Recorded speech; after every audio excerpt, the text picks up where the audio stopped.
We are in week 3 of our series, Battle Stories. And throughout this series, the goal has been to look at the testimony of what God has done in battles throughout the scriptures, to also then get insight and faith in what God promises to do in our own battles. And so today, we're going to continue in this series by looking at a prophet by the name of Elisha, not Elijah. And we're going to see what God teaches us about our own battles. And so I want to invite you to turn to the book of 2 Kings chapter 6 as we look to our next warrior story, a story where we can be reminded of what God is doing even when it is hard to see.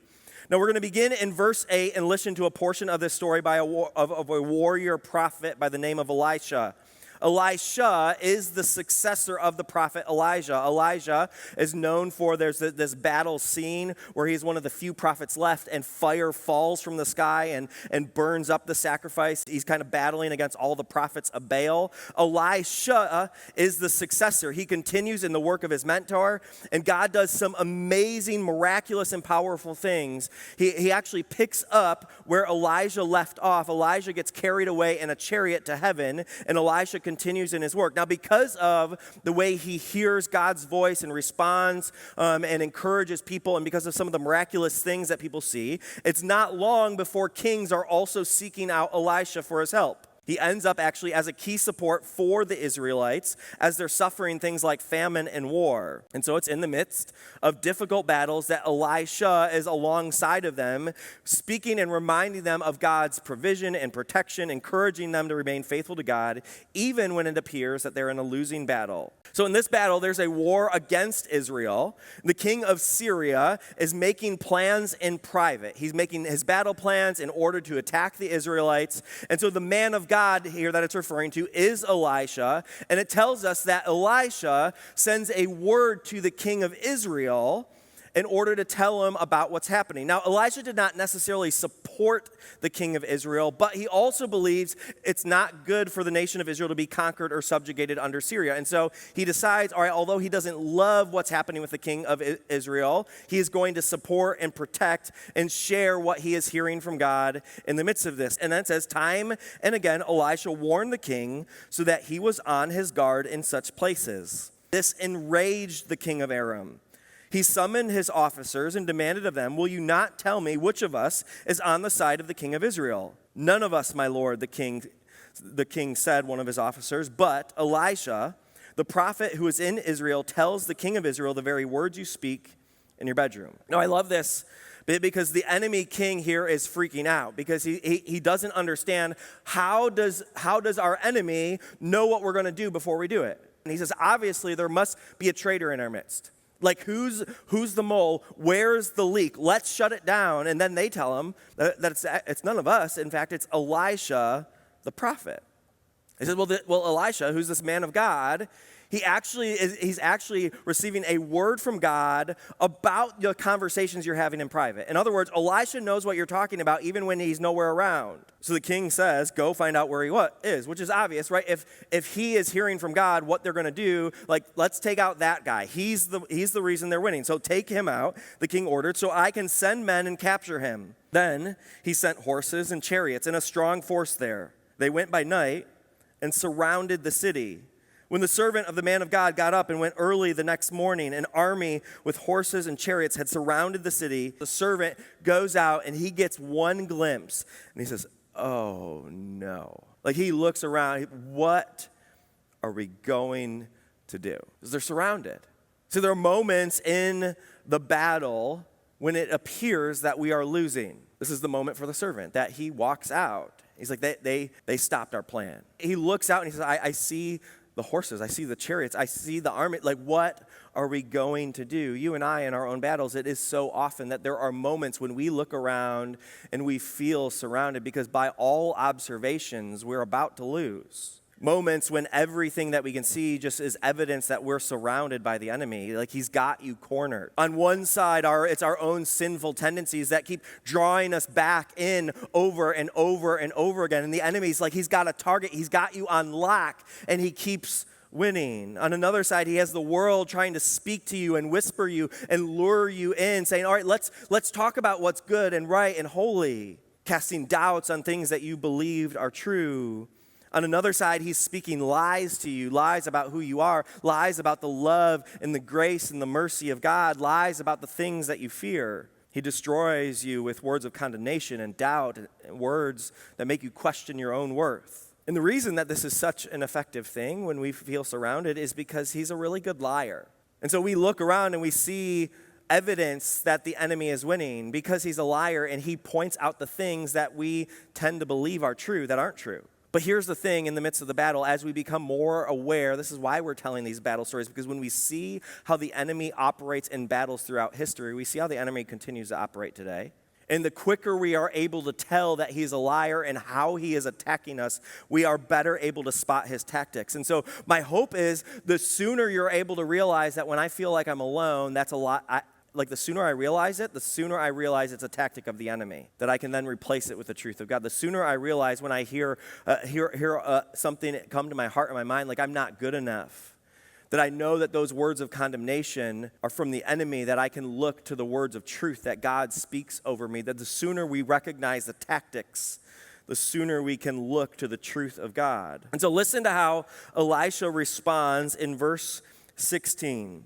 He says, "Don't be afraid," the prophet answered. "Those who are with us are more than those who are with them." Now, this has come up a few times in the midst of this series of battles, that it's often that God is telling us not to be afraid when things seem really scary. There is fear when they look around and they see the enemy closing in. There is fear when they see chariots and horses, which is advanced military weaponry. Of course they're afraid, but Elisha sees something that they don't. And he says, "Those who are with us are more than those who are with them." Which is interesting to me, because if the servant just looks around, he can do a quick count. So he does a quick count, and he's like, all right, I hear the words you're saying, but when I look around, we are still outnumbered. The Israelites still, by all observations, are about to lose.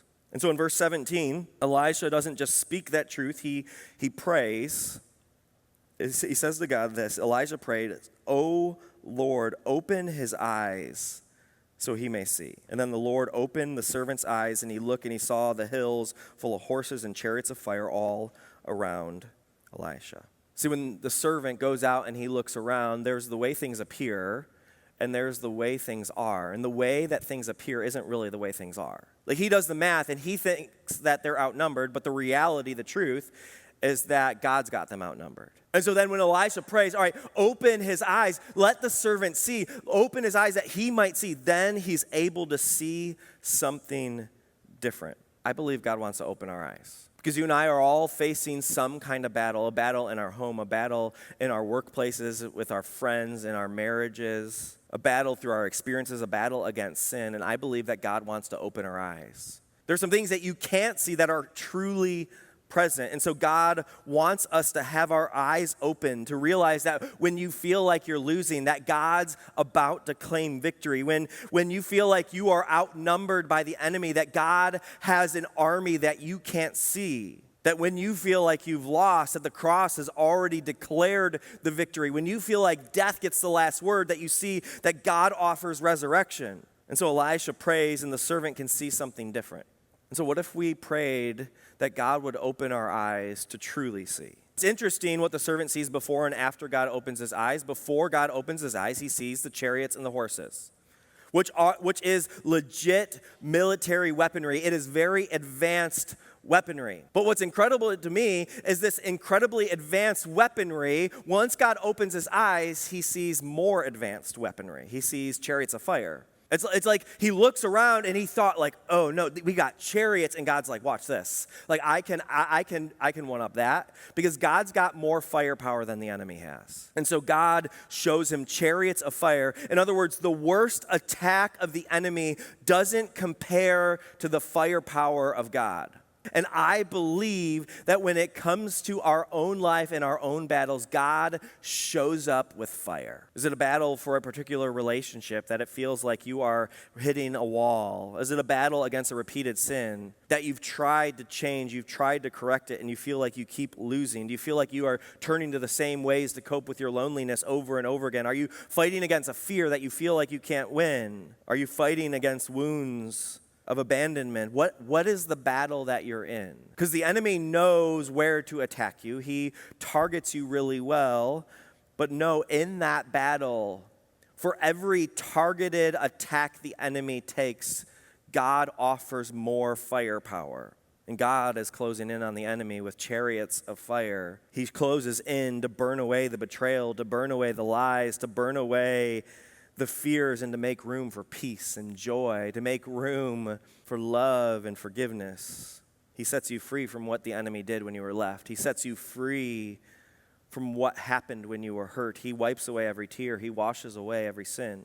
The warrior David, who we talked about the first week, writes it this way in Psalm 23, and I can just picture David as the warrior poet picturing this scene in his mind, and he says, "You prepare a table before me in the presence of my enemies." I picture Elisha's servant having that kind of experience, experiencing the presence of God in the midst of the battle. It's a table with God, dining with God, but surrounded by the enemy. And for Elisha's servant, that's what he experiences. The enemy doesn't stop being there even when he sees that God is surrounding him as well. What happens is he just becomes aware that God's power is greater than the power of the enemy. And so David is saying in this psalm that God is preparing a table for you. And whatever battlefield you are in, that God is setting up a dining table right in the middle of it. And he's pulled up 2 chairs.